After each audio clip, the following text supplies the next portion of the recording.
I'm Irene with Cornerstone Christian Counseling, and today I'm here with Angela Shannon, who is one of our licensed professional counselors, LPC, as well as an LAC, which I'll let you explain. That's a licensed addiction counselor. Yeah, so Angela is one of our more experienced counselors at Cornerstone, and so I want to hear all about you. Tell me about you as a counselor and what is therapy with you like? I would say I'm definitely relational, because when you're first getting to know someone, you have to know you can trust them, right? Or nothing else is going to get done. Safety first. So, first of all, relational with people. And I also believe that the therapy relationship can be a great model for how we do relationships outside of this office. So I want it to be healthy. I want it to be safe. I want people to feel like they're the most important person in the room, because they are. And God calls us very important, right? Very important to him. I'm also, I'm a little different because I'm a little experienced. I've been in this field since 1994. And so I have been through a lot of different scenarios in life as far as the counseling field goes. Started off with milieu work, working with troubled teens, and then moved on to families, and then moved into child welfare and actually did child welfare investigations. I went into the addictions field about 10 years ago, and then started working with people coming out of prison and also people on probation. And that gave me a whole new light on self-disclosure in counseling. Because as counselors are trained, they're told, hey, you need to step back in a professional capacity. It's definitely all about your client, and it still is. But don't share anything about yourself, the whole psychodynamic kind of model.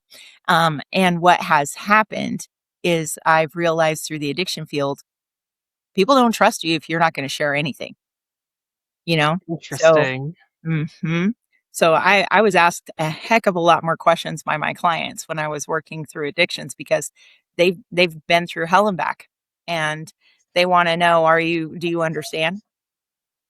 Do you understand? So more than just reflective listening, you had to share a little bit about you. So I'm experienced. I'm versatile. Okay. So not only do I use a lot of different therapy models because I'm a little eclectic, I've been trained in so many different areas.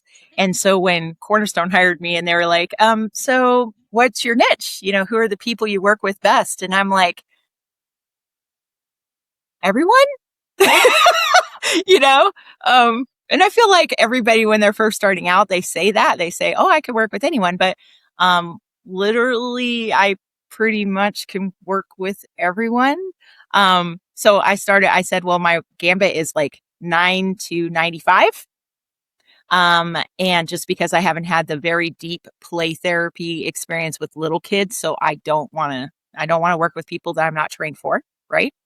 But I love kids, and I do a lot of art and play therapy, even with my adult clients. And since I'm a kid at heart, and I always enjoy playing and crafting and doing all kinds of fun things. Sometimes I ask my adults if they're willing to try things with me, and when they are, they experience things in a way that they used to as a little kid, you know. And it's enlightening. It gets past their head and into their heart.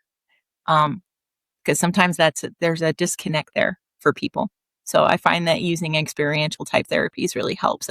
Gestalt training, the same thing, talking to an empty chair, just reviewing conversations and role playing. Love drama. Not that I love drama, but I like to use drama in therapy.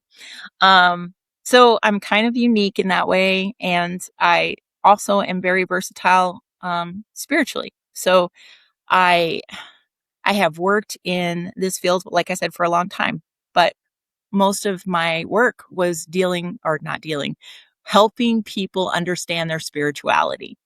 And they didn't all come from a I believe in God background. And so for the first 25 years of my career, I worked with people who had completely different understanding of faith than I did. So I'm very accepting, and I'm very non-judgmental, and I can help people explore their values and beliefs, no matter what they are. So I feel like I think that gives you a pretty good story of how I'm a therapist. Do you have any questions about that? Wow, that is quite a journey of the different kind of communities, populations that you've been working for. I'm curious, what made you decide to become a counselor in the first place? That is definitely not my calling in life for sure. Um, I I started wanting to be a counselor. I was in high school. Um, uh, Coming from a family where I went through divorce with my parents, and my brother went the way of acting out, and I went the way of acting in, and took all the blame upon myself, and thought that I was this horrible child, and that if anyone I came around, I would just infect them with what I thought was evil, which was I thought I was evil, and so I just didn't even think I should live. And so I went through a whole suicidal, you know, story. And I even have this tattoo. I don't know if you can see it. It's a cross with a semicolon. Uh, Semicolon is the national symbol for suicide recovery because your story doesn't end. It just Oh, goes wow. on and on. Okay. Um, so I don't know if anyone else knew that, but it's very beautiful. A lot of people out there know that.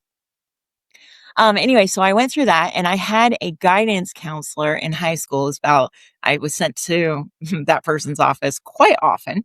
Um, and that person just took me in and actually had me do art in their office, which probably is one of the reasons why art is such a thing for me.